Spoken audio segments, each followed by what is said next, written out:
Hey Blessed family, it's your girl Bella. Welcome back to my channel. Today I'm filming my most disappointing reads of 2022. So I have been looking forward to filming this video. At first I wanted to film like my most disappointing, my worst, and my best reads like in that order. But then I realized that some of my most disappointing reads are also some of my worst reads. And the books that fit solely into my like worst reads category that weren't like also crossing over into my most disappointing category are books that I've talked about a few times. I just don't want to keep talking about the same books. I feel like I have a lot of videos where I talk about books I don't like. So I'm hoping that this will be the last one where I do that. My next video will be the best books I read in 2022, and then from there we're gonna hope for a better reading year in 2023. So in 2022 I read a total of 100 books. I did hit my goal. On Goodreads my goal is actually just 52 books, but at the beginning of December I think I was at 83 and I was like, you know what if I could hit 100? So I hit 100. I was super happy about it because last year, or I guess 2021, 2 years ago, I'd only hit 7 books, but I also really just got back into reading last year. So I just started, realizing what is my reading type, what do I like reading, and I feel like a lot more confident that this year I'll read more books that I actually enjoy. Jesus Christ, I'm talking a lot. Let's get started on my most disappointing reads. I do have my laptop in front of me, so if you see me looking down, that's why. And these are also in no particular order. So the first book I want to talk about is The 7 Husbands of Evelyn Hugo. I actually read this book around this time last year. It was the second book I believe I read last year, and it was the first book that me and my book club read together in 2022. I think originally I gave this book 3 stars, but I bumped it down to 2. This book is about Evelyn Hugo. She is a famous actress and she has 7 husbands. So I like how the book is broken down into each of her husbands. I thought that was like a really unique and interesting like format. It's also like an interview style book, which parts of that I liked, parts of it I didn't. Like, I don't think our interviewer storyline was that important, but I mean it does become more important, but I didn't care about her personal life. The thing that I really disliked about this book was the plot twist. In the plot twist, something happens to, I kind of want to spoil, okay, I'm going to put a spoiler on the screen because this book has been out for a long time, so if you haven't read it, I mean, you might still want to read it, but I think most people have read this book. Forgive me if I'm wrong, but spoiler, the plot twist is that Evelyn is actually a lesbian and her husband, I think it's like her 5th or 6th husband, is her best friend Harry. Her best friend Harry is gay, and so they're both like married, but they're married so that they can be with the person that they actually want to be with, because this is set in like the 1970s or 80s, and like being gay is more frowned upon then than it is now. So they're both like dating someone of the same gender, but they're married to each other. That way they can like get away with it, or not get away with it, but that way it's not, that way people can't tell pretty much.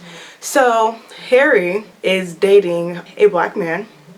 He's white, and one day they're drunk and they crash their car into a tree and they both die, and Evelyn finds out and she switches the bodies so that it looks like the black guy is the one who caused the crash. And also this is set in like the 1970s or 80s, so if someone sees a black man crash into a tree, like people aren't gonna care that much. So I thought that was gross. I thought that I just did not like the way that like they were switched at the scene. Also, the other part of the plot twist is that our interviewer, she's a biracial girl. Her mom is, or a biracial woman. Her mom is white, her dad is black. Her dad is actually the one who died in that crash, and her mom never knew that her dad was like actually gay and was cheating on her. So I also didn't like that. I just didn't like the fact that like he was our only fully black character. Our interviewer, she's biracial, but he's our only fully black character, and he's the one who gets blamed for a murder, and he's the one who's also cheating on his wife. And I didn't like that. Cheating on his white wife on top of that. Like, I did not like that. Like, and I think the main people I've seen complain about this plot twist are black people, and I've noticed that black people complain about like several different things with the plot twist, but like it's only black people complaining about it, and I really just did not like that. Also, the book, I got to a point where like once I was like husband like 5, I was like, okay, how many husbands is this woman gonna marry? Like, it's giving Jezebel spirits. Okay, enough of Evelyn. I've always wanted to rant about this book, and I've never really had the opportunity to, so I'm glad I got to today. The next book is Where the Crawdads Sing. I gave this book 1 star. I believe I gave it 1 star. If I gave it 2 stars, let me see. If I gave this book 2 stars, I'm about to bump it down to 1 because this book was awful. Okay, yeah, I gave this book 1 star. This book takes place in, I believe, the early or mid 1900s. It is about a white girl who lives in like a marsh, and her parents abandoned her at a young age. Her whole family leaves her, so she kind of has to grow up on her own in this like marsh.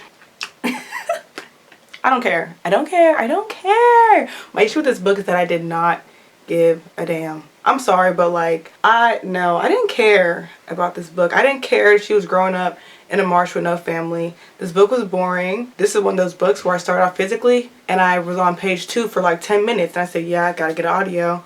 And during the audio, I was falling asleep because this book was boring. The next book is Happy Hour by Marlo Granados. I actually DNF'd this book, also gave it 1 star. This book, I can't even tell you what it's about. It's like a slice of life, coming of age story about 2 immigrant roommates who live in New York. They're around like 22, 23.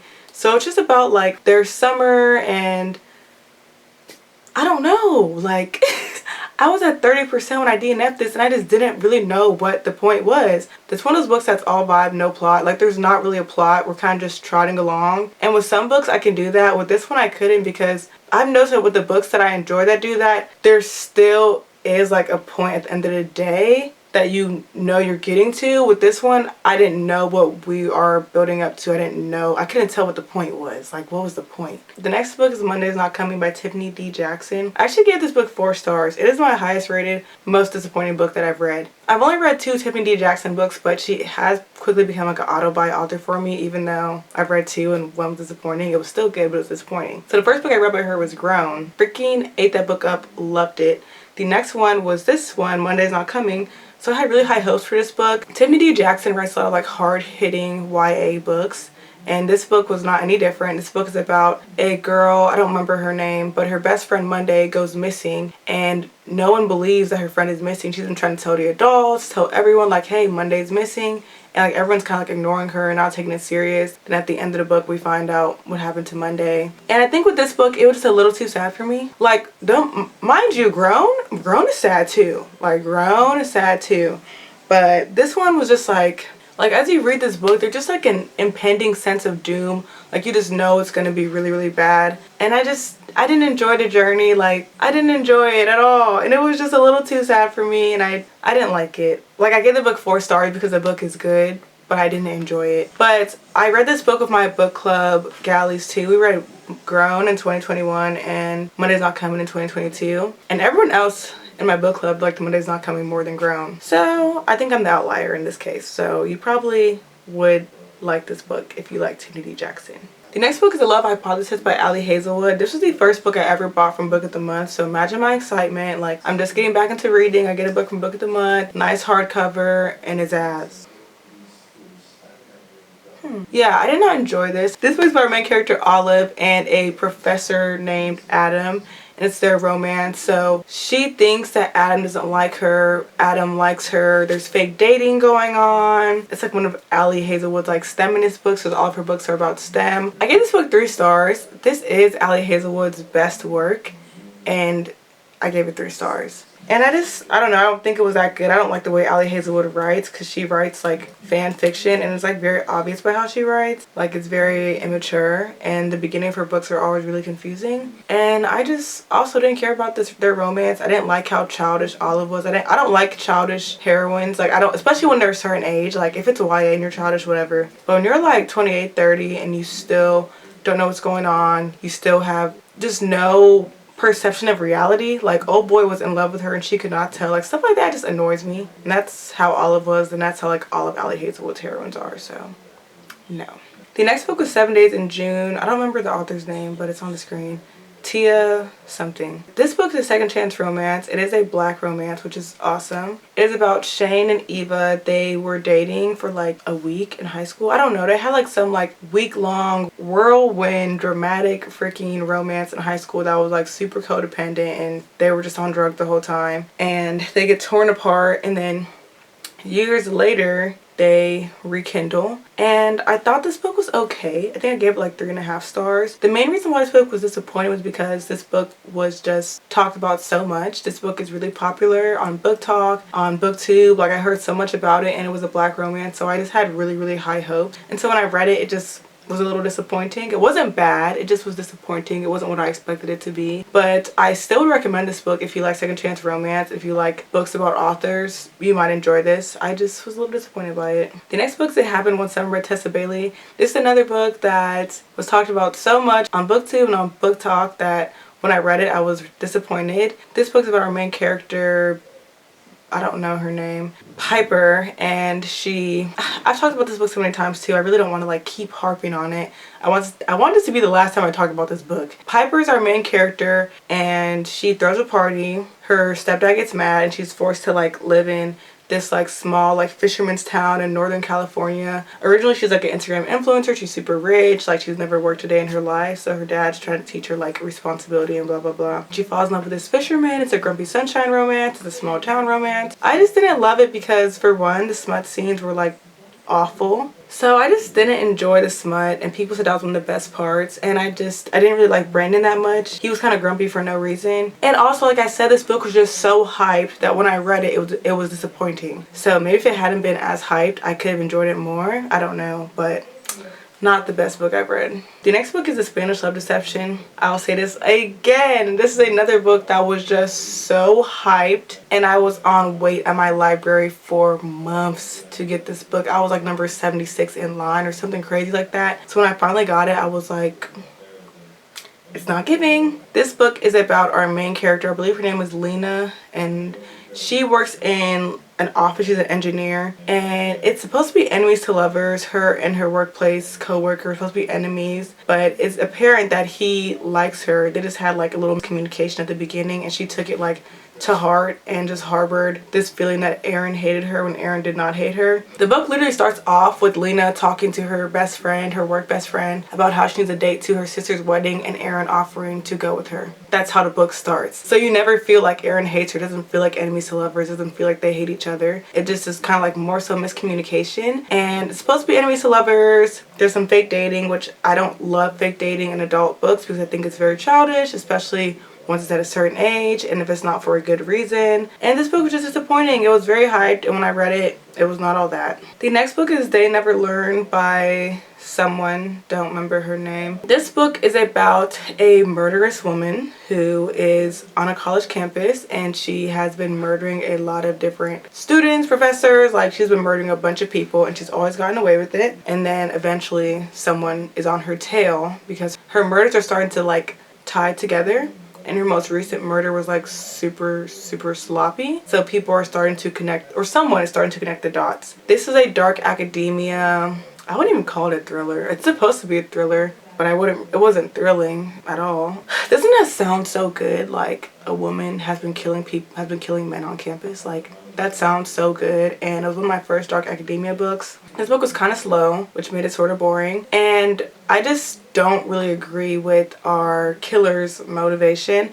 Now, if you've read this book, do not get me wrong. I don't want to say what the motivation is because it's a spoiler. But I say that because if you've read this book, okay, the people she's killing, I don't know how to even say this. I gotta put a spoiler on the screen because I cannot really talk about this book without spoiling it. So spoiler. The reason why our main character starts killing is because her roommate is SA, like assaulted. Her roommate is assaulted in undergrad, and that's why she starts committing, or that is her initial like motivator to commit these murders. And mind you, like any decent person would be upset by that. Like that is a horrible thing to do to another person. Like I understand that. But she was insensitive towards her roommate. Her roommate did not want to report what happened to her because a lot of people, when they go through assault, it's very traumatic for them, and some people want to forget that it happened. They don't want to go through a court case and get told that they're lying or get told that it was their fault. Like some people don't want that, and she's really pushing her roommate to do all that. It was causing her roommate further trauma, and she was just kind of insensitive. On top of that, the first person that she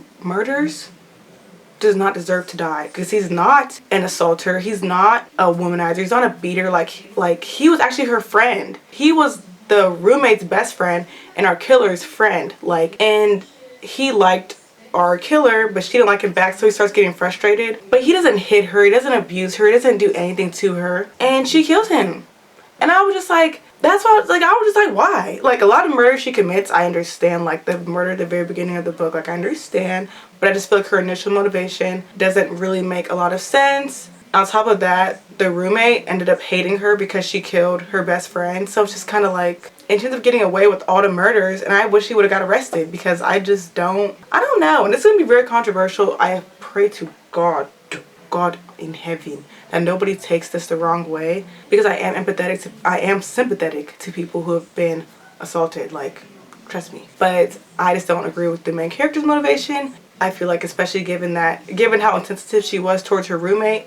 Okay, whew, that was a spoiler. Do not take my words out of context, please, God. Next one. The next book is When No One Is Watching by Alyssa Cole. This book is peddled as like a Get Out sort of book. It is about a borough, I believe, in Brooklyn, New York, and there's a lot of gentrification going on, so all the black people are getting pushed out, and white people are taking over their homes, and the way they're getting pushed out is like mysterious. It's like people are going missing, and so it's a thriller. You end up finding out that there's some like menacing things going on in reality. I don't know, like, this book just sounds so good. This is such a good idea for a book, but I just don't think it was executed well. This is Alyssa Cole's very first thrillers, and she used to write romance, and I just don't think she was the right person to write the book. Oh my gosh, I'm being controversial today. I do not think she was the right person to write this book.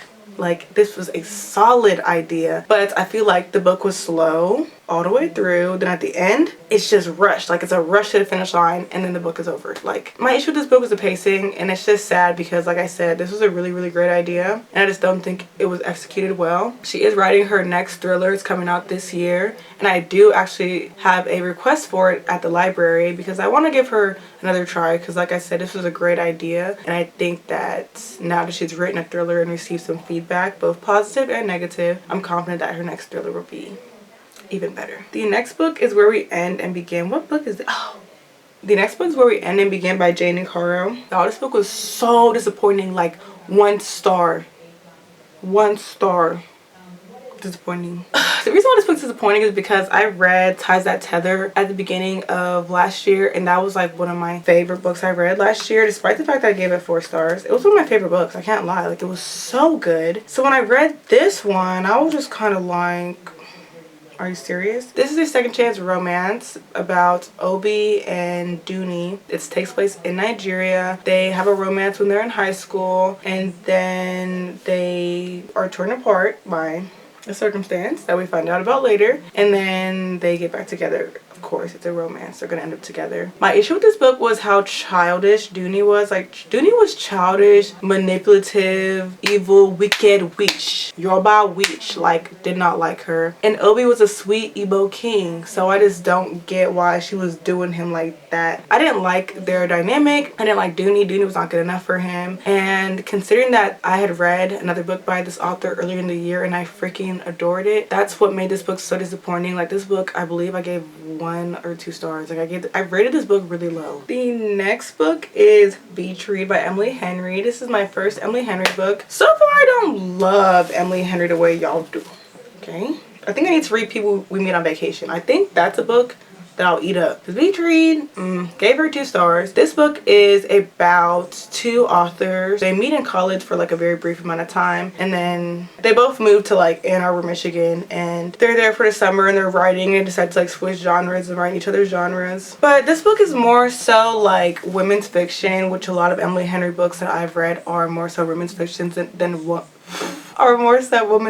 romance. But I think romance is easier to sell, like, as a publisher or whoever sells the freaking books. This book has a lot of like family dynamics, family trauma. Her dad passed away, so she's dealing with that. I just thought this book was a little too depressing to be called Beach Read. Like, that was my issue with it. If you like a book that's not really like, if you're not really into romance and you just like women's fiction, maybe you're trying to get into romance but you don't want something too romancy, you might enjoy this. But as me, a gal who does like romance, this is not romantic, and it was just a little bit too sad. Like, I would never read this on the beach. The next book is the Roughage Draft. I think this book was pitched as like a better version of Book Lovers. Forgot who it's by. It's like Edmund Sigmund Braca and something. It's by author and an author duet, female male author duo. I cannot take myself seriously. This book is another second chance romance. What's new? It is about two authors and they are writing a book together. They wrote a book together previously and it was like a hit. Our heroine stopped writing books after that one. Our hero continues to write books, but he doesn't get as much praise because they believe that like he's the only really good one he writes with her. And so years later they decide to write a book again, and I just thought it was boring. I started reading it physically, but I was bored and I needed to read it for a video, so I went to audio. It was just boring and I didn't care. Next one. The next book is Dial A for Aunties by Jessie Q. Sudanto, I think is her name. This book is about a girl who accidentally murders her date, and her aunts and her mom are helping her to hide the body and get away with the murder. It's a cozy mystery, so it's not anything like gory. It's really silly and lots of antics. I think I gave this book like 1 star or 2 stars. The antics are too much. Like, I don't mind antics. I like cozy mysteries. I love Finley Donovan. It's full of antics. But this one, I didn't like the antics because the book took place in like 2 days. And a personal pet peeve of mine is books that take place in a day or in a weekend, because I think it's unrealistic. Because when you think about the amount of things that happen in a novel, to make all those things happen in 1 day or in 2 days just doesn't make sense. So didn't love this one. The next book is Love in Other Words by Christina Lauren. This book is disappointing because the first Christina Lauren book I read was The Unhoneymooners, and I ate that book up. Like, when I tell y'all I freaking loved The Unhoneymooners, I freaking loved The Unhoneymooners. Like, it was so good. So when I read this, it was just like not giving. This is also second chance romance. I have 3 second chance romances on here, maybe 4. I don't think I like second chance romance. That might be the issue. I think the issue why I don't like second chance romance is because they're always torn apart by some depressing reason. Like, I don't like that. I don't like that. So again, this is about a couple who starts dating in high school. They're torn apart by a tragic reason. Then of course they get back together in the future. With this book, my issue is the reason why they're torn apart. It's like very, very sad why they're torn apart. Like, definitely made me cry. And I don't mind crying in books. Like, often when I cry in a book, it's a great sign because it means you're really pulling on my heartstrings. I really feel emotion for these characters. Like, I usually love a book when I cry in it. This is one of the few books that I've cried because of, and still hated. Thought this book was awful. It was not romantic. I don't know why y'all like this book so much. And the last book for this video is Sharp Objects by Gillian Flynn. This book is my only Gillian Flynn that I've read so far. I do want to read Gone Girl as well. This book is, I don't even know how to describe this book, y'all. It's about a young lady who left her hometown because her mother was abusive, and she has to go back to her hometown because these murders keep taking place, and she's a like journalist, and her boss finds out that she's from there, so he's like, go down there and write me a good story. So she goes down just to live with her mother again and her stepdad and stepsister. Very, very odd dynamics in their home, and this book is nasty.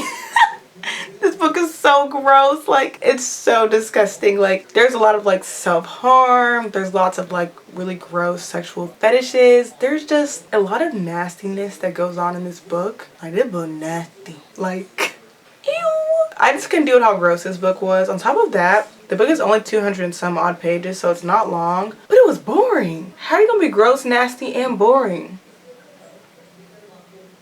The plot twist, I will admit, was really good. Like, I would not have seen that coming from a mile away. And if you did, you might want to get examined by a psychologist, because why would you know what the plot twist was? You're sick. Definitely could never tell what was going on with the plot twist, so that was actually good. That's why I got 2 stars and not 1. Alright, so those are the most disappointing books that I read in 2022. I don't want to talk about these books ever again. Some of these books I've talked about like 3 or 4 times at this point, and I'm just sick of talking about them. I'm really looking forward to 2023 and the reads that I end up getting into next year, or not next year, this year. If you've read any of these books, let me know in the comment section. Let me know if you liked them, if you disliked them, if you agree or disagree with my opinions. Let's keep it nice. Let's be respectful. They're just books and they're just opinions. So I hope you all enjoyed this video. Definitely leave me a like, comment, and subscribe, and I'll see you on my next one.